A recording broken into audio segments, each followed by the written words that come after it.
Olá pessoal, bem-vindas e bem-vindos, eu sou Joel Machado e olha só, hoje chegamos ao 4º episódio da nossa série Imaginando Amanhãs Possíveis e até aqui já percorremos temas como a crise ecológica e climática, as novas perspectivas para o tratamento do câncer e exploramos também os desafios e caminhos para o futuro das cidades. Mas no programa de hoje vamos tocar em 2 pontos que atravessam todos esses outros: a política e a democracia. Pois é quase impossível pensar no futuro sem encarar de frente esses 2 temas. Vivemos uma época em que a democracia parece, ao mesmo tempo, indispensável e constantemente ameaçada, como se fosse corroída por dentro. De um lado crescem as demandas por participação, transparência e justiça social, e de outro avançam discursos autoritários, extremismos e estratégias de divisão da população que fragilizam as bases da vida democrática. E nesse caldo todo a gente tem ainda as redes sociais, que aceleram e amplificam esses processos. Espalham ódios, fake news e narrativas simplistas que seduzem justamente por parecerem oferecer respostas rápidas a problemas complexos. Mas ao mesmo tempo é também nesses espaços que surgem novas formas de engajamento político, movimentos coletivos que desafiam os modelos tradicionais, reinventando a política como espaço vivo e de resistência. Então é nesse redemoinho de tensões que a nossa conversa de hoje se coloca.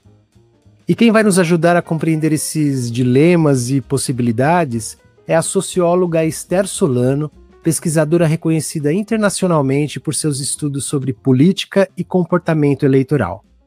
Então, aumenta o som, porque hoje é dia de mexer as peças desse tabuleiro e entender como a política e a democracia navegam no mundo em constante ebulição.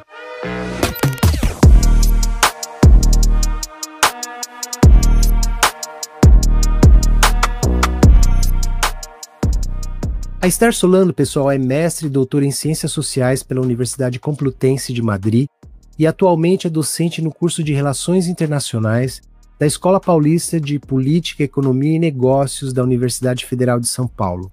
Atua principalmente em áreas como sociologia política, em pesquisas de opinião pública e em estudos sobre a extrema-direita. É autora, coautora e organizadora de livros e artigos, dentre eles O ódio como política, Feminismo em disputa, Brasil em colapso, As direitas nas redes e nas ruas, dentre outros. Além de suas atividades acadêmicas, a Esther atua com grande presença na mídia, participando de debates, entrevistas e colunas de opinião, onde expõe suas análises sobre a conjuntura política e social do Brasil.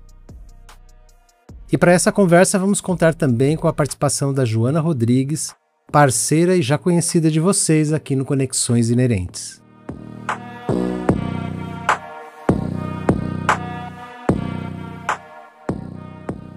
Esther, que bom ter você aqui nesse episódio do Conexões Inerentes. Muito obrigado por aceitar o nosso convite, e embarcar com a gente nessa série que pretende olhar para o futuro, mas não como algo distante, mas com um pé no agora, E ainda mais no momento em que tanta coisa parece fora do lugar, que parece mudar o tempo todo.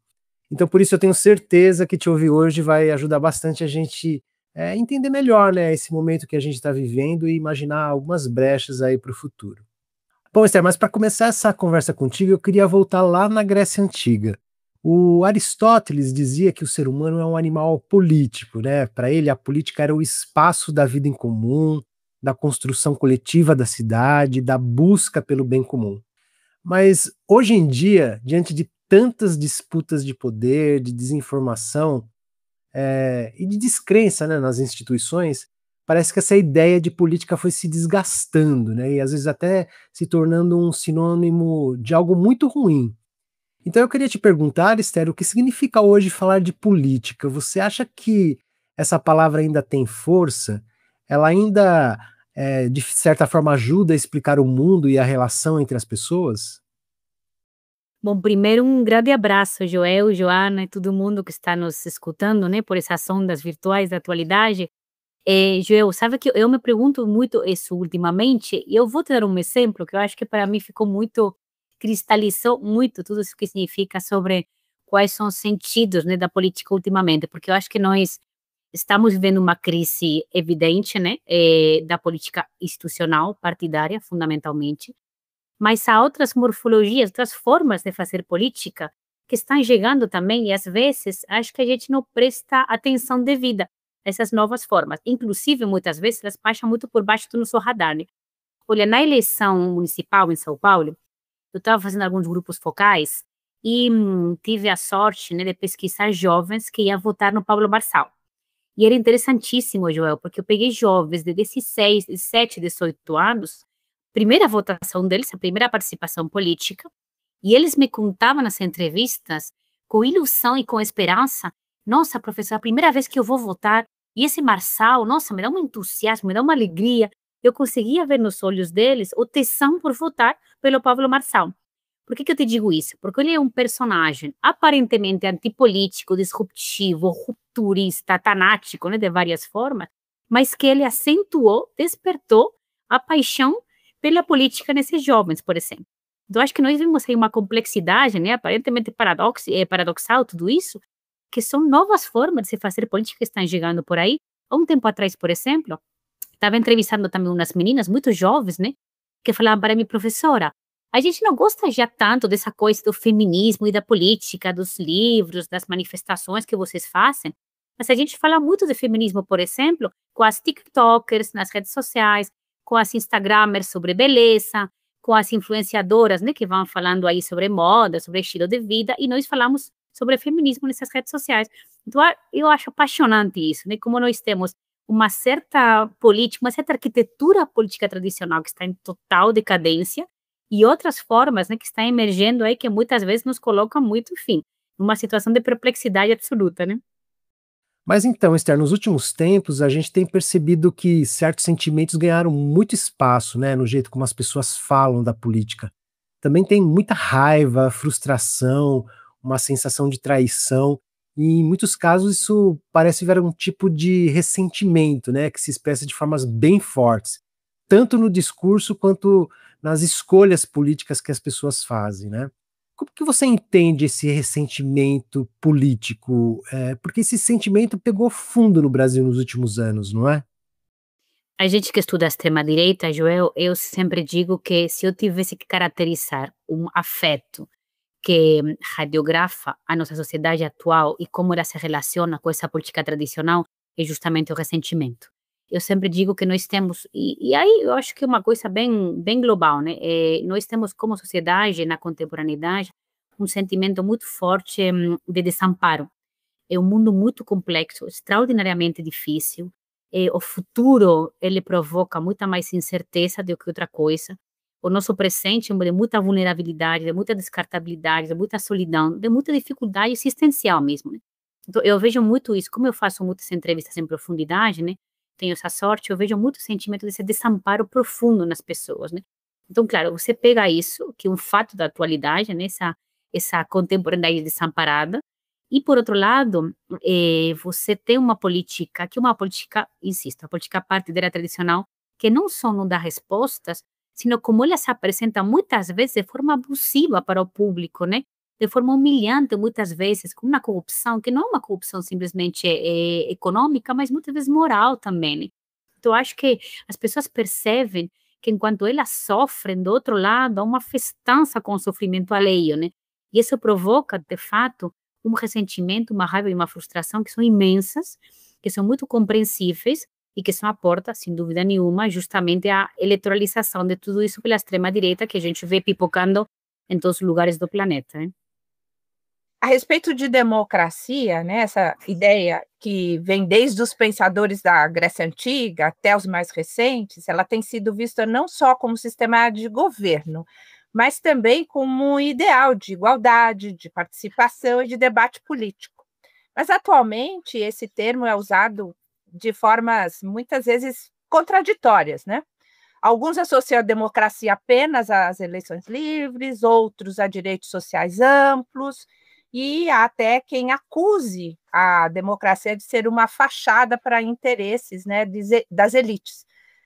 Esther, como que você analisa essa divergência entre essa essência do conceito de democracia e o que a maioria da população entende na prática hoje em dia?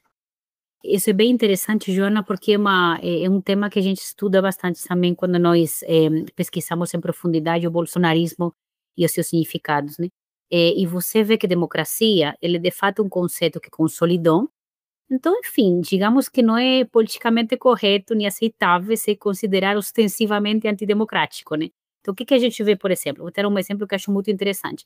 No dia 8 de janeiro, nós tivemos a sorte aí de poder justamente fazer uma pesquisa com grupos focais, com pessoas bolsonaristas radicais que apoiavam a tentativa de golpe aqui em Brasil, né?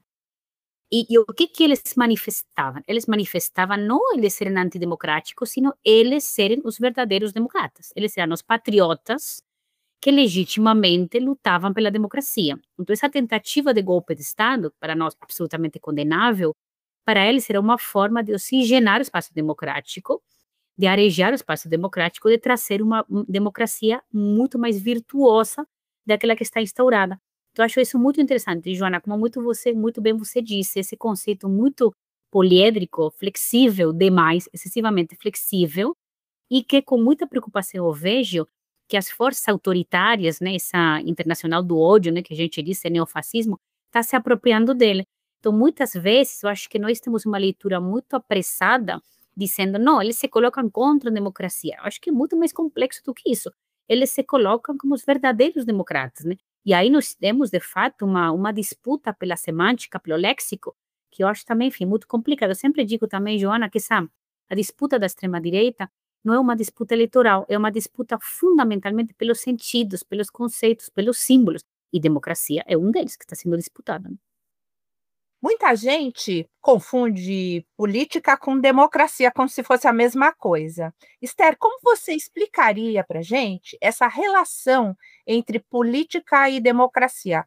Dá para imaginar uma democracia que sobreviva sem a política? E o que acontece, então, no seu ponto de vista, quando a política é esvaziada? Ela é rejeitada ou capturada por esses discursos antidemocráticos? É que eu sempre penso, que me parece que talvez teríamos que fazer um esforço, Joana, em um esforço pedagógico mesmo, em transmitir que a política é basicamente a forma que nós temos de organizar a sociedade, né? Basicamente isso, né? Eu falo muito sempre com os alunos que política é simplesmente a forma como nós temos de coexistir, né? De conviver, né?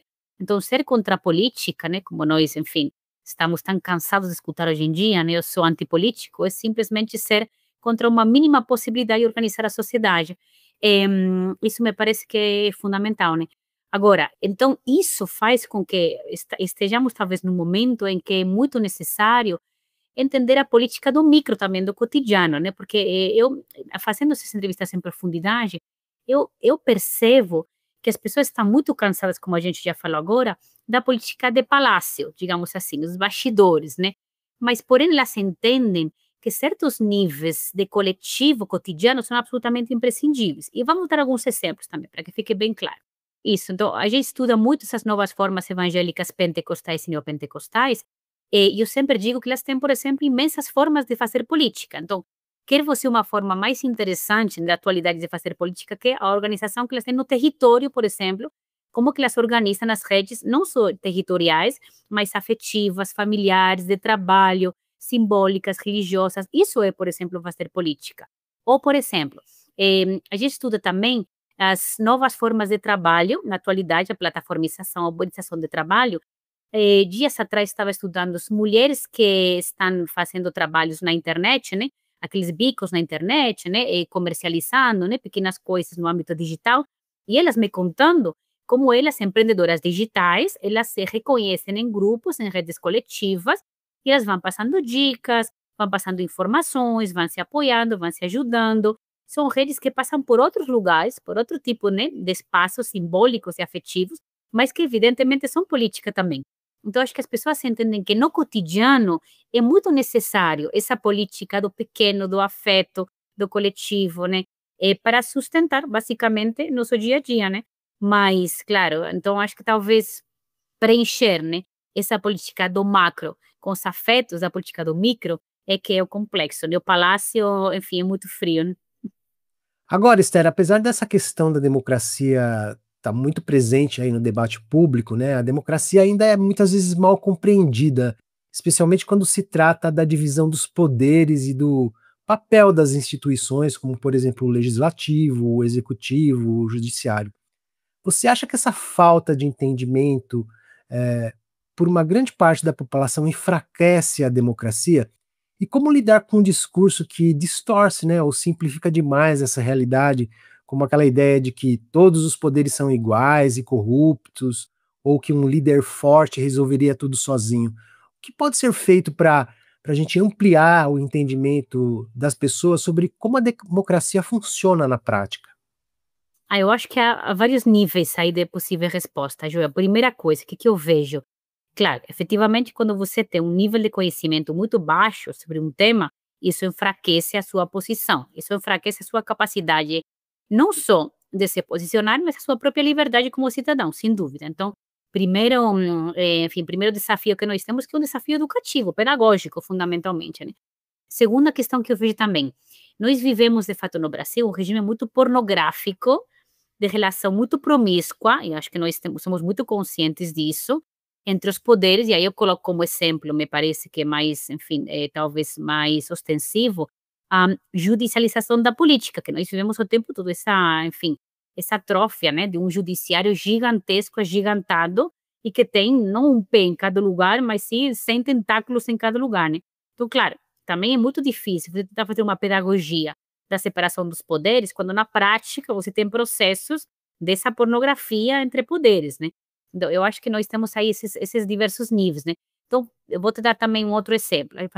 A gente faz pesquisa muito com bolsonaristas, mas também com pessoas da esquerda mais ou menos moderada, mais ou menos ideologicamente conectada com a esquerda, para ver como flutuam as opiniões, né?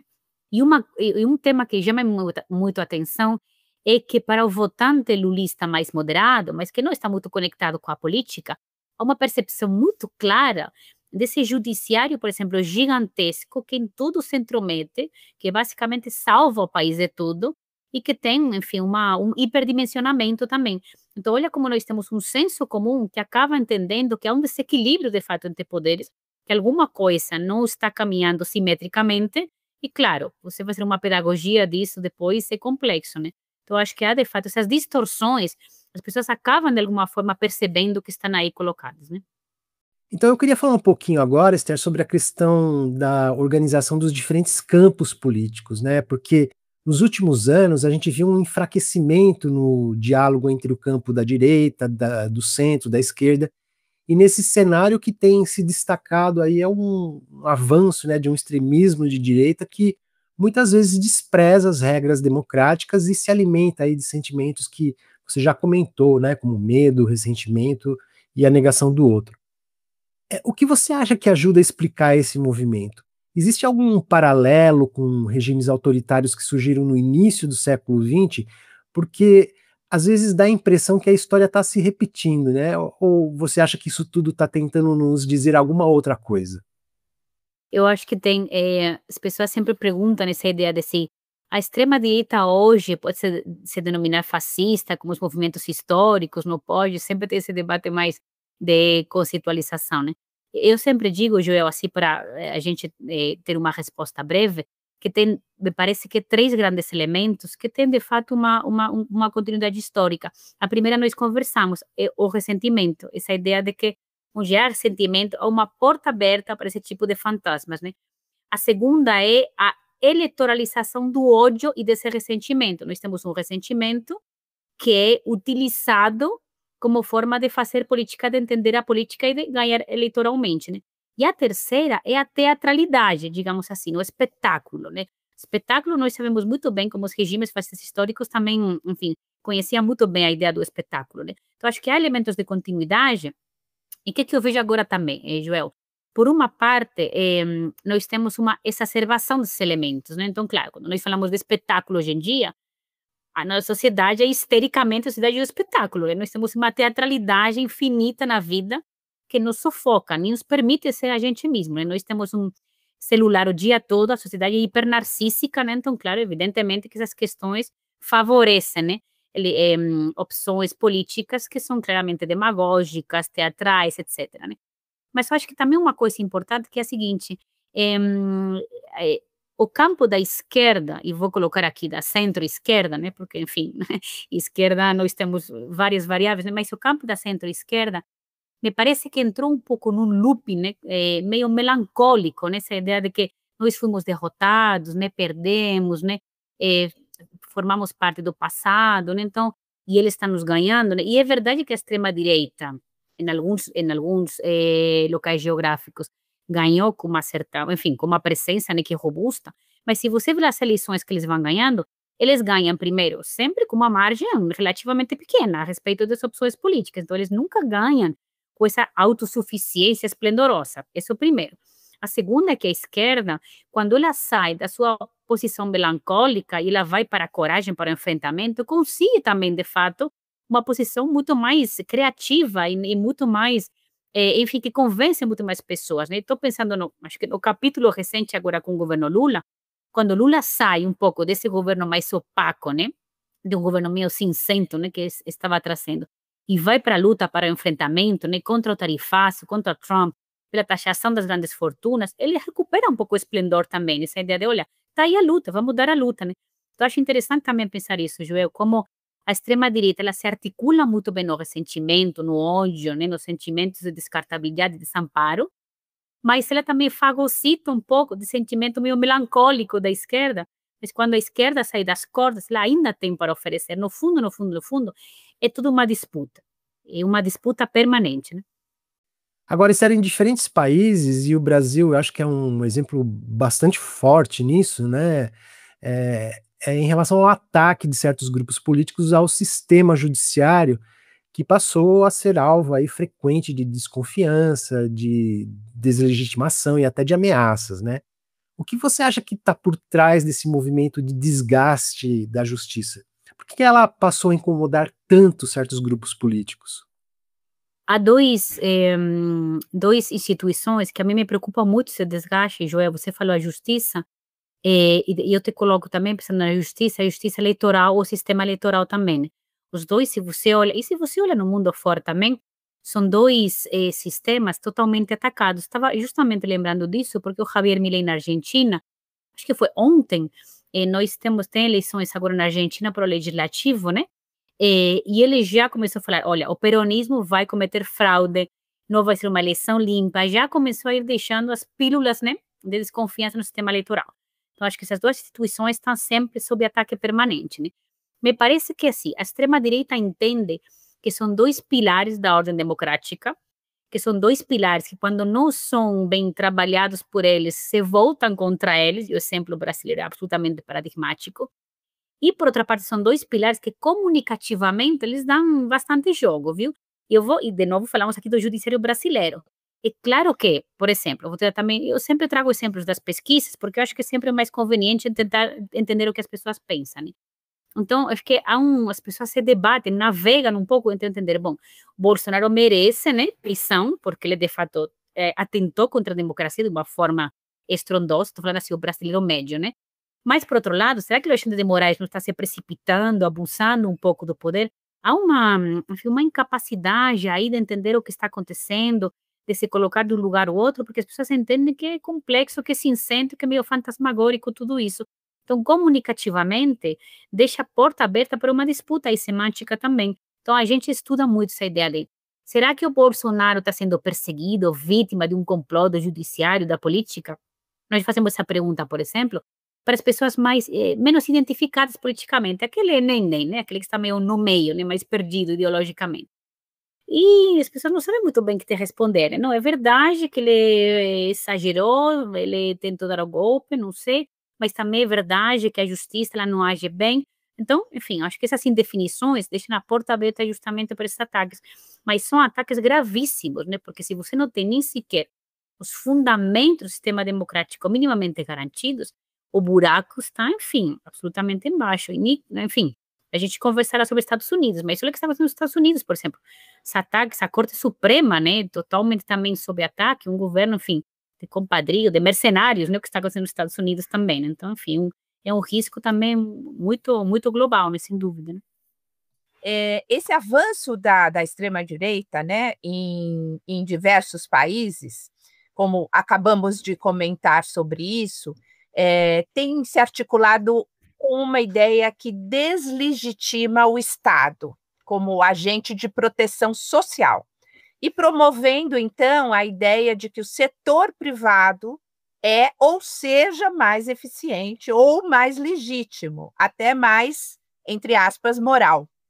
Como você analisa essa relação, né? Esse discurso ultraliberal, o desmonte das políticas públicas desses governos e o fortalecimento de projetos autoritários? Que riscos, né, representam para a democracia no seu ponto de vista?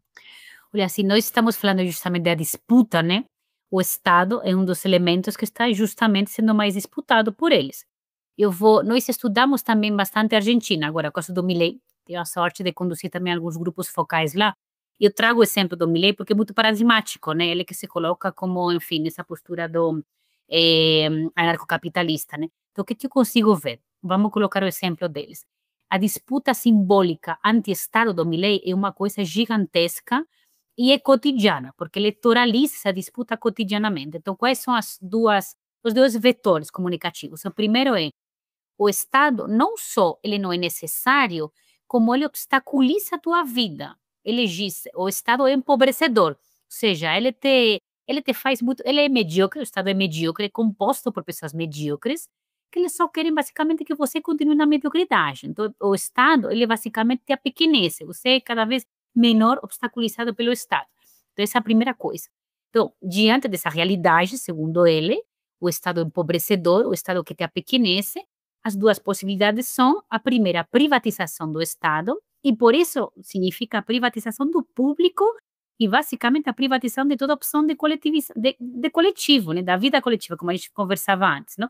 Então, não só se privatizam os serviços públicos, privatiza-se os espaços públicos, por exemplo, também. E para que um espaço de lazer público se a gente pode privatizá-lo, que vai funcionar muito melhor, vai ser mais eficaz, etc., né? E acho que o segundo vetor comunicativo que ele coloca é a ideia do individualismo, a ideia dessa falsa meritocracia, né?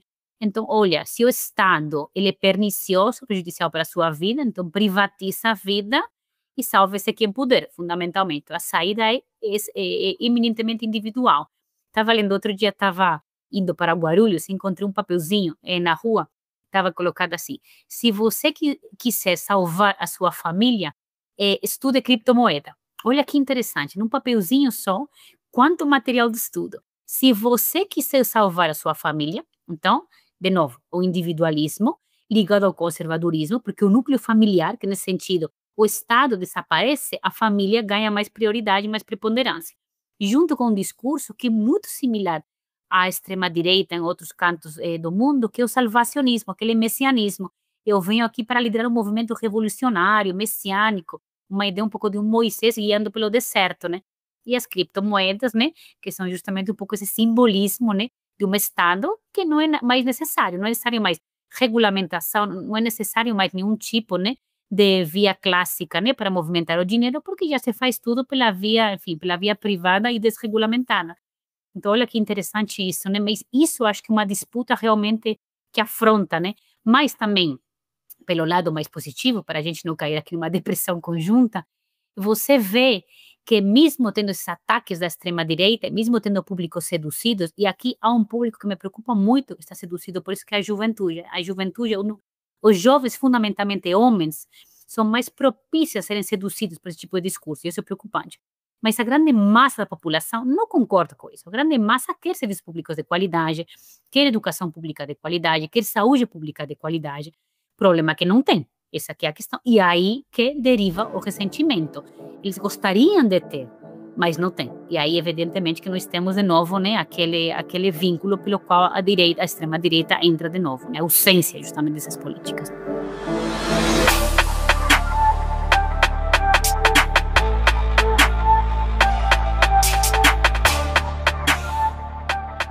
Aproveitando que você comentou do Milei na Argentina, Eu queria que você falasse um pouquinho sobre os impactos, né, do atual governo Trump e das posturas, né, dos Estados Unidos sobre a ordem democrática internacional. Que efeitos você acredita que isso pode ter no avanço, né, do autoritarismo, especialmente na América Latina? Nossa, o governo Trump, não sei vocês, mas é uma coisa que me coloca numa perplexidade permanente o que está acontecendo. É pavoroso, em termos, para mim, o que estou sentindo é literalmente isso, é pavoroso, né? Porque me parece que ninguém imaginava que ia ter uma degradação institucional tão acelerada, né?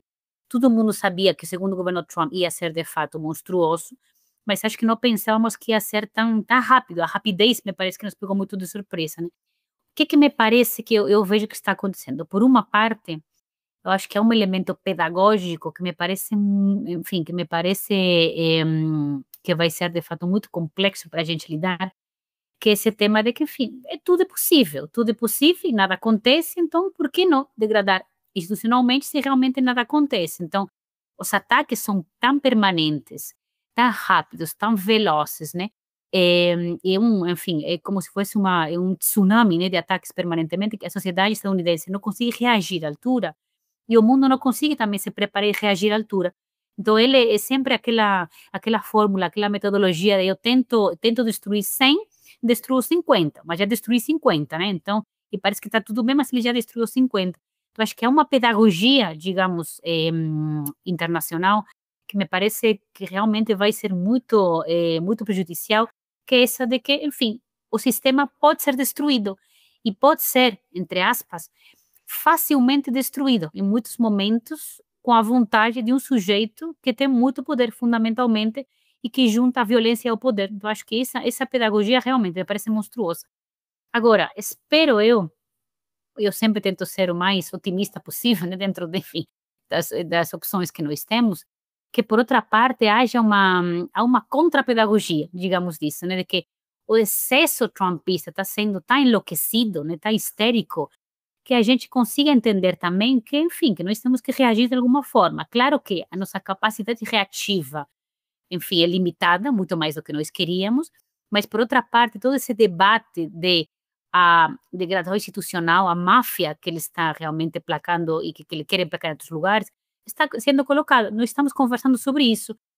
Estamos agora conduzindo também grupos focais sobre o tema do tarifaço, de como ele está tentando interferir no Brasil, né, com toda essa questão do Bolsonaro, e na massa da opinião pública está sendo semeada, né, uma questão aí de que, olha, de que isso é um absurdo, né, que ele não pode intervir dessa forma, que realmente é um comportamento isso, de mafioso, né? Então, enfim, eu sou otimista e tendo a pensar também que, enfim, dentro de toda desse delírio planetário ao qual ele está conduzindo, pelo menos que nós tenhamos a capacidade, né, de uma certa reação em termos de colocar o debate, né, de colocar o debate e dar um pouco essa reflexão do que está acontecendo, já que politicamente vai ser bem complexo reagir a ela, né?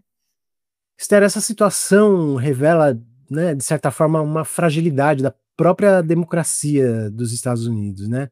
Parece que o sistema não tem mecanismos realmente eficazes para conter movimentos como os que o Trump vem tomando diante do país. E isso expõe também um certo limite aí do sistema judiciário dos Estados Unidos, né? Eu gostaria que você comentasse um pouco sobre isso, porque é curioso, né, perceber que uma democracia que sempre foi apresentada aí como um exemplo para o mundo, hoje parece algo como quase distópico, né? Eu acho que talvez isso é o que, como falava, pedagogicamente o mais preocupante, que os exemplos, né, estão caindo, né? Não é o primeiro exemplo que cai, mas talvez é o exemplo, enfim, de mais peso, né, que caiu, né? Ela já caiu com a tentativa de assalto, não, com um assalto ao Capitólio, que é o episódio que ninguém esperava, sinceramente.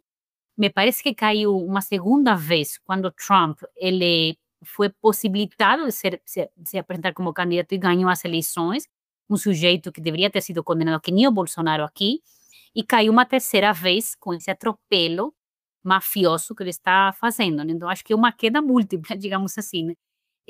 Então, a democracia estadunidense demonstrou ser muito mais frágil do que realmente nós suponhamos, né? E assim, estou falando nós, de ponto de vista não da população geral, mas próprios acadêmicos, né? Das pessoas mais conhecedoras do sistema, né? A fragilidade do sistema estadunidense não estava tão visível e a gente não supunha que era assim, né?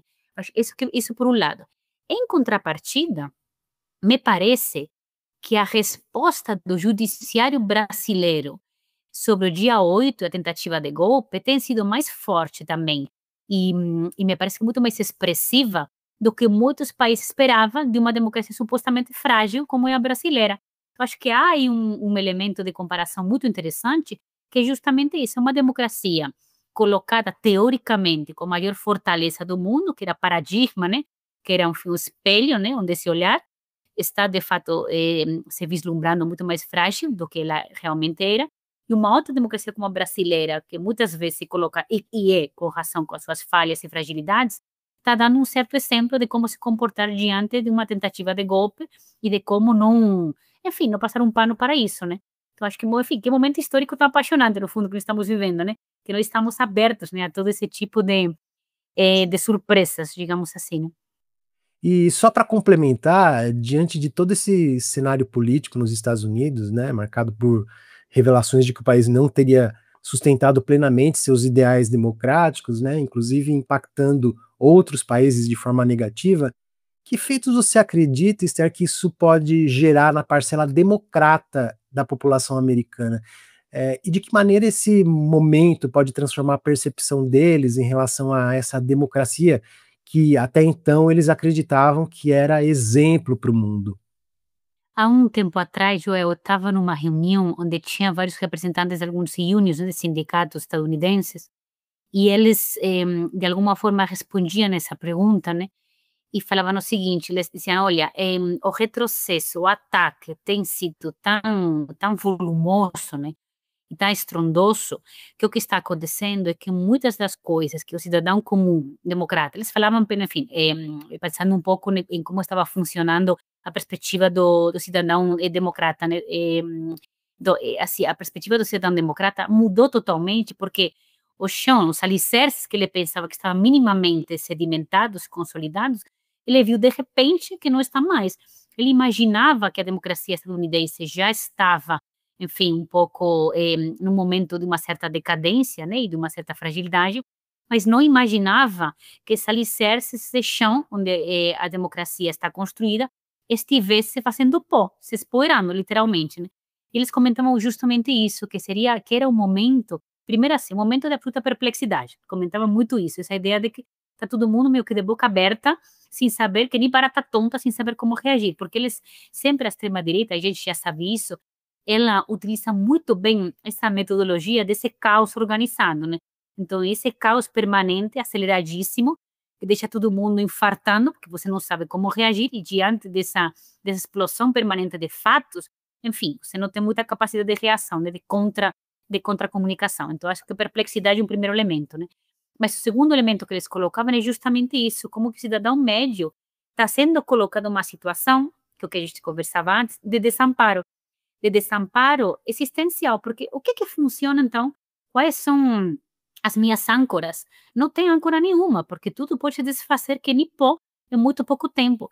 Então, a minha percepção, Joel, pensando um pouco aqui em termos mais afetivos, em termos psíquicos, se você quiser, é justamente que esse desamparo estrutural da contemporaneidade, que nós começávamos antes, está sendo cada vez mais consolidado por este tipo de exemplos. O que tem que é sólido? O que tem que não se desmorona? O que tem que realmente uma âncora para a minha vida? Com o que eu posso contar? Eu acho que isso provoca, de fato, uma circunstância, me parece, de angústia existencial para as pessoas que pensam que a democracia, de fato, é um valor que não é trivial, nem muito menos. Então, acho que daqui para frente, a gente vai ter, de fato, que começar a estudar, talvez, um pouco melhor os aspectos do impacto psíquico de tudo isso, porque quem pensa que a democracia era, de fato, um pilar, um valor, uma alicerce, uma âncora, está vendo que, infelizmente, não é assim como pensava, né? Então, olha aí, né? Como que isso vai impactar, de fato, né? Complexo, né?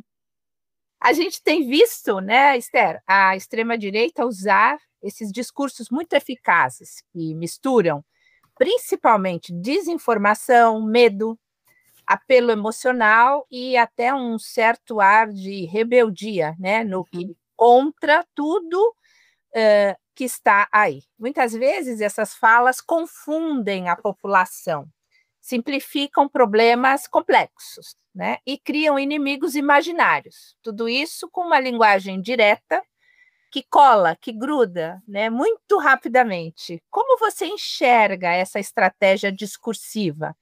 Por que ela tem funcionado tão bem, Esther?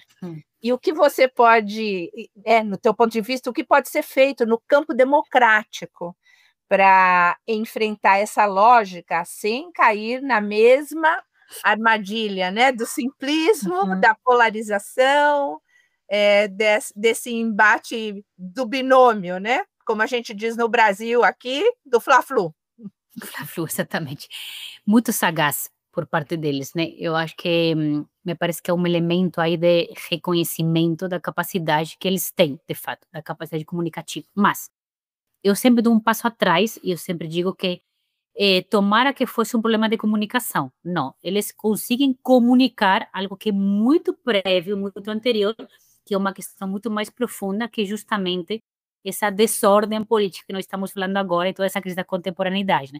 Vamos dar alguns exemplos. Primeiro, o que eles fazem muito bem? A política do inimigo e a retórica do inimigo, que também é tão velha quanto a história, né? Nós sabemos muito bem como funciona isso. A própria esquerda, ela utiliza também a retórica do inimigo, né? Porque nós temos que viver também com inimigos visíveis, né? Isso para nós, enfim, é uma forma, essa ideia de que o ódio ele é necessário para viver também, porque nos diferencia de um outro que nos ataca, né? Segunda coisa que eles fazem muito bem, essa lógica o que eu estou falando agora, eles combinam uma lógica muito sedutora, né? De fazer política, de fazer comunicação para as massas para as mais radicais. Então, essa política muito frenética, né? Radical, mas muito memetizada, né? Então, sempre dessa forma tiktokizada de fazer a política, né? Uma política rápida, uma comunicação rápida, aparentemente humorística, sempre transgressora. Então, os elementos que você muito bem disse, eles têm esse quê de rebeldia, de transgressão, que também tinha a esquerda em tempos passados, né? Porque a transgressão, ela formava parte dessa esquerda revolucionária também há tempos atrás. Então, acho que há elementos que não nos são desconhecidos, né? Então, essa política tiktokizada, memética, transgressora, rebelde, ela combina muito bem com o público mais fidelizado deles e combina muito bem com o público jovem, que justamente que estão querendo fidelizar, que são os núcleos de votantes do futuro. Agora, eles combinam isso com uma forma de fazer a política também mais moderada. Por que eu digo, e por que eu acho que isso dá a eles uma potência muito maior? Porque a extrema-direita não é só a extrema-direita enlouquecida, raivosa, né, e mais radicalizada. Ela é isso, mas eles também têm representantes e ecossistemas que conversam com os votantes moderados. E é aí onde eles têm massa, músculo. Eu sempre digo que a extrema-direita ela funciona como se fossem círculos concêntricos. Tem um centro do qual irradiam as informações, o círculo mais menor, o primeiro, que são os mais radicais, e depois o círculo que massifica a mensagem, que são os mais moderados. Então, por exemplo, acho que todo mundo viu aqui os vídeos do Nicolas, do Pix, por exemplo, né? Ou do escândalo do INSS. São vídeos muito mais moderados do que as atuações performáticas, histéricas, ao qual os Nicolas nos tinha submetidos há muito tempo. Porque ele entendeu que a base moderada ela é muito importante, e aí moderou o discurso nesse plano. Então, eles combinam, né? Eu acho que essa radicalização com essa moderação, e isso é justamente o que dá para eles amplificação em massa, né?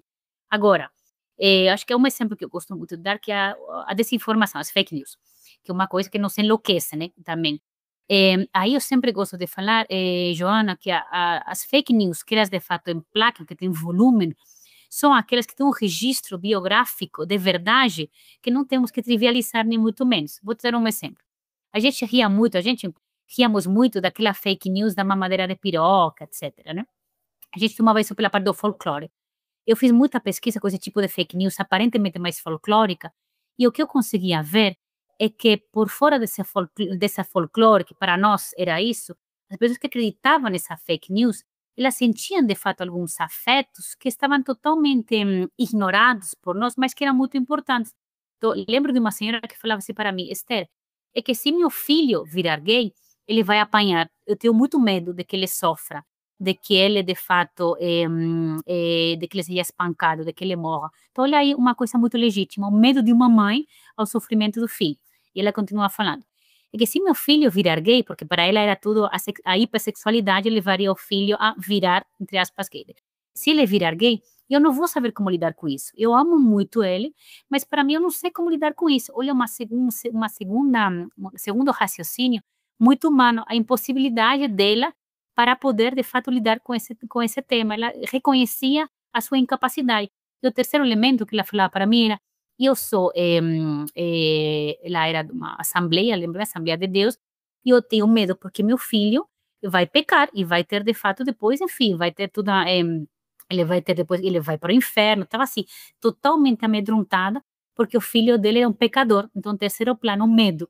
Olha que legítimos sentimentos também. Então, por que eu digo isso? Porque acho que por trás dessa aparente caricatura também do que está acontecendo, há sentimentos que são muito humanos, e aí, onde me parece também, Joana, que nós temos que conectar com esses sentimentos também, que muitas vezes estão muito escondidos por baixo desse aparente folclore, né? Esther, vários setores da extrema-direita se apropriaram também de um outro discurso, né, que é o discurso da liberdade de expressão, para atacar qualquer tentativa de regulamentação, por exemplo, né, das big techs, que são essas empresas que controlam as redes sociais, associando essa regulamentação a um determinado tipo de censura, né? Quais são os riscos que você vê de naturalizar essa ideia para a população de que a liberdade significa ausência total de limites, especialmente num ambiente tão sensível aí como são as redes sociais? Outro elemento em disputa, a liberdade, né, também, né? Essa é uma coisa que me preocupa muito também, porque eu vejo que é um elemento que realmente eles estão disputando com bastante maestria, digamos assim.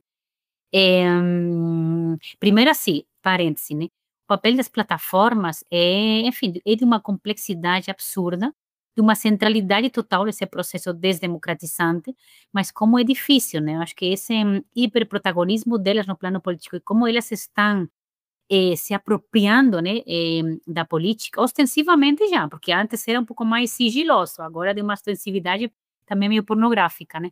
Como que é difícil lidar com isso, mas como que isso é central totalmente, se nós quisermos ter um debate sério sobre o assunto. Agora, sobre a liberdade, eu vejo que a extrema-direita, ela incorporou muito bem esse tema da liberdade de expressão, e tem dois aspectos que eu vejo que a extrema-direita, ela está contaminando muito o cidadão comum também. Porque eu sempre digo que quando eu faço uma entrevista com um cidadão comum, que ele não se define como bolsonarista, como mileísta, mas ele começa a assumir o discurso da extrema-direita, aí é quando eles, de fato, estão capilarizando, penetrando e estão tendo um certo grau de vitória, né? Então, há dois segmentos, né? O primeiro é essa luta que eles têm contra as denominadas pautas identitárias, né? A gente nunca gosta desse nome, mas enfim, só para que a gente compreenda um pouco mais o que estamos falando aqui, né? Então, qual que é a disputa simbólica da extrema-direita? Essas feminazis, elas falam de tudo, elas se apropriaram, né, do discurso, da política, elas são, de fato, radicais, elas que são as fascistas, e elas estão nos silenciando, elas são censoras, são intolerantes, nos cancelam. E contra isso, nós, verdadeiros democratas, verdadeiros patriotas, nos insurgimos a favor da liberdade de expressão. Então, esse discurso, eu vejo que tem uma certa potência, não é trivial nem muito menos, né? E outro discurso é justamente esse sobre a democracia, esse judiciário que também extrapola, que se agiganta, que se excede, também está cerceando a nossa liberdade. E a gente viu que esse tema ganhou muita potência aqui no Brasil quando o governo queria, a proposta do legislativo de regulamentar as redes, né? E essa ideia da censura, como que ela é forte, essa ideia de que alguém está nos censurando, nos silenciando, nos boicotando a nossa liberdade de expressão, e nós temos que parar contra isso.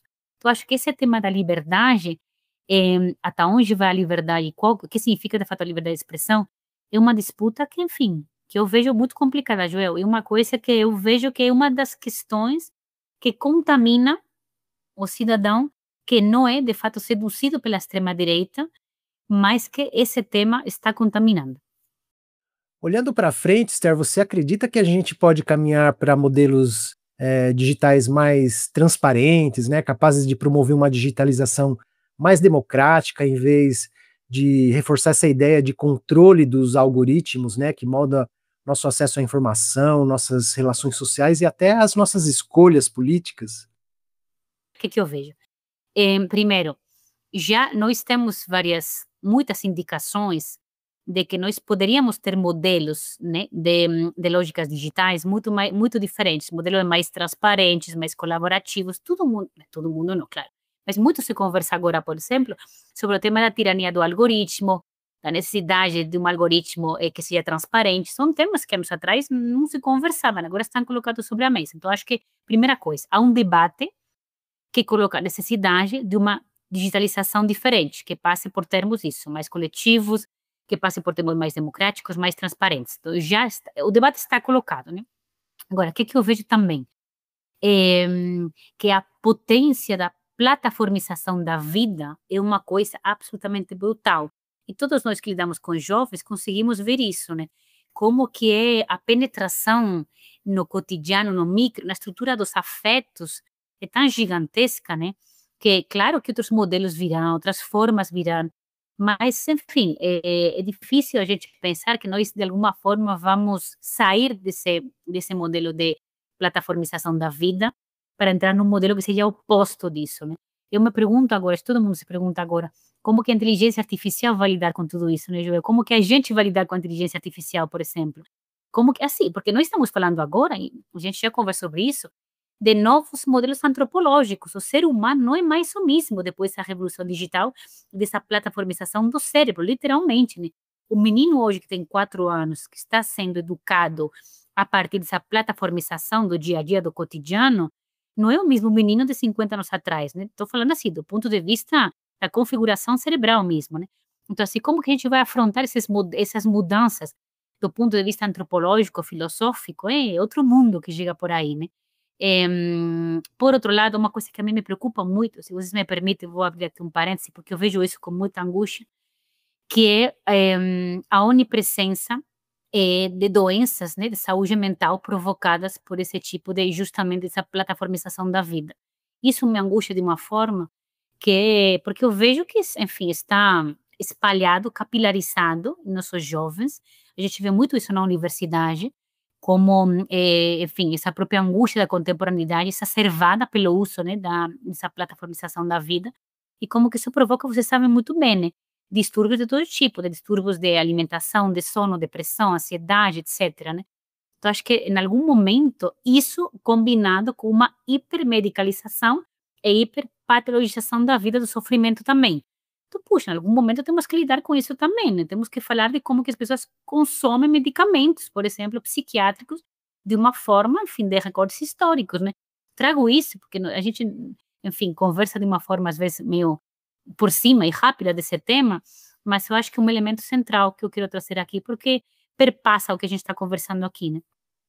Esther, diante do que você tem comentado nas respostas anteriores aqui com a gente, de um lado a gente tem uma trajetória histórica, né, da importância da juventude nesse cenário político. Houve uma juventude, sem querer ser nostálgica, uma juventude de potência vanguardista, revolucionária, produtiva. Hoje, né, sem generalizar, a gente vê meandros dessa juventude apática, juntando com o que você acabou de falar das questões, né, de doença psíquicas, mentais, em relação a consequências disso.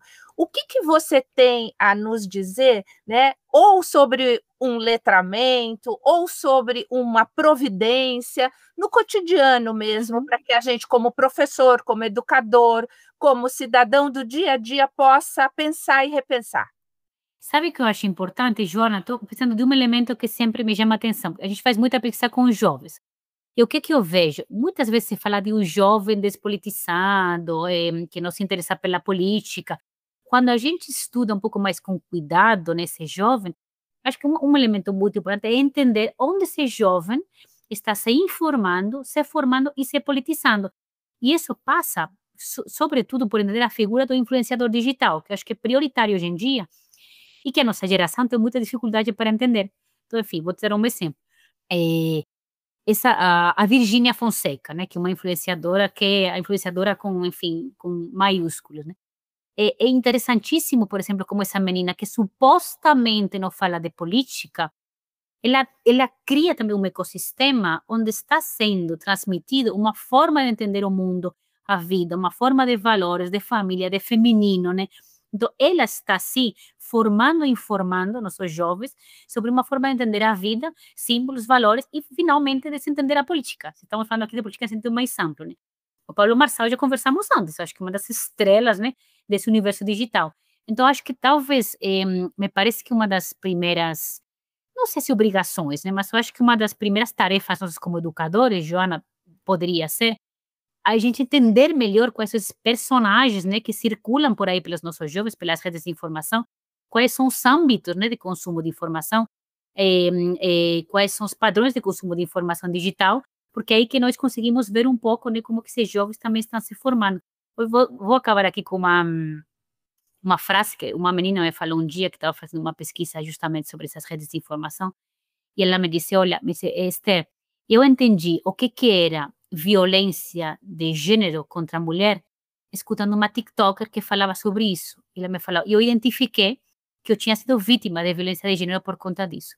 Olha que coisa potente, Jona. Você pode falar que isso é despolitizante? Não é, isso é super politizante, por exemplo. Mas o canal é um canal que nós, talvez, de um ponto de vista mais elite acadêmica, pensaríamos que é despolitizante. Para essa menina não foi. Foi um momento que, inclusive, mudou a vida dela. Então, acho que esse tipo, né, de elementos, nós temos que ficar muito atentos, porque muita coisa está acontecendo, né? Esther, a gente já está finalizando e ao longo dessa nossa super conversa aí, né, a gente passou por vários temas bem importantes, né, como o desgaste da política, né, os afetos autoritários, os riscos, né, que minam as bases da democracia, os discursos aí que confundem e dividem. Mas para você concluir, diante desse cenário que é bastante complexo, né, você acredita que é preciso radicalizar a democracia no sentido mais positivo aí, né, como um caminho para transformar essa realidade? Essa pergunta da radicalização, acho que ela é muito pertinente, né? Mas sabe que eu acho que há um elemento, olha que interessante, quando você faz pesquisa já há muito tempo, você vai capturando palavras, elementos que vão se repetindo, né? E aí você consegue ter sempre, enfim, uma certa ideia, né, de como as pessoas vão reagindo à atualidade. E há uma palavra, Joel, que eu vejo que se repete insistentemente em todas as minhas entrevistas, que é coragem. Por que coragem? O cidadão está pedindo coragem da classe política. Mas coragem por quê? Que tipo de radicalidade? Coragem para se enfrentar aos poderes, e aos poderes de uma forma aqui também muito fluida, né? Muito flexível esse conceito, né? Mas, enfim, o que nós entendemos são os poderes em prol da população. Então, volto ao exemplo, quando o Lula enfrenta o Trump pelo tarifaço, isso é coragem. E isso, para o cidadão comum, por exemplo, é um certo tipo de radicalidade que está nos pedindo. Quando nós enfrentamos essa questão da taxação dos mais ricos, por exemplo, esse é um tipo de coragem. Então, o que eu diria hoje, Joel? O que eu vejo nas minhas entrevistas. As pessoas estão pedindo isso, estão pedindo coragem e que os políticos lutem por elas. Então, acho que essa ideia de enfrentar o que tem que ser enfrentado pelo povo, pelas pessoas, a coragem para enfrentar. Essa é uma coisa que eu vejo assim, onipresente. Por quê? Porque as pessoas também entendem que mesmo não gostando da extrema-direita, mas há uma certa coragem na extrema-direita, uma certa coragem de romper, uma certa coragem de transgredir. Eles têm um certo elemento aí de enfrentamento, de fato, né? Um enfrentamento que muitas vezes é puramente simbólico, né? Nós sabemos muito bem que é puramente teatral, mas há, digamos, uma comunicação do elemento de coragem também. Eu acho que isso é muito, muito demandado. Nós sabemos muito bem como funciona a coragem na esquerda, porque a esquerda está construída também em base a essa coragem, né?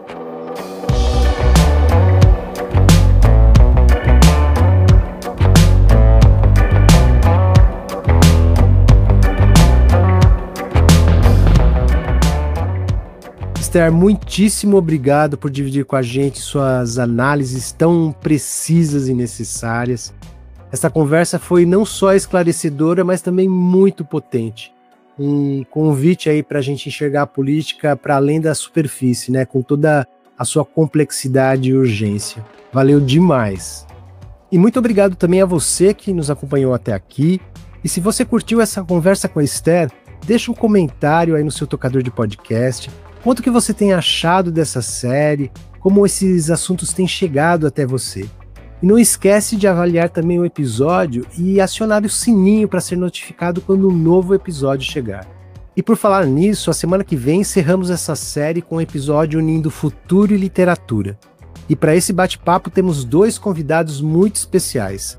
A autora, editora e roteirista Vanessa Balula e o poeta, ator e editor Tiago Mini. Juntos eles vão nos ajudar a refletir como ressignificar a relação com os livros e formar leitores em tempos incertos. Eu vou ficando por aqui, pessoal. Super obrigado por acompanhar o Conexões Inerentes. Cuidem-se e a semana que vem a gente se encontra novamente para mais um episódio. Grande abraço, valeu!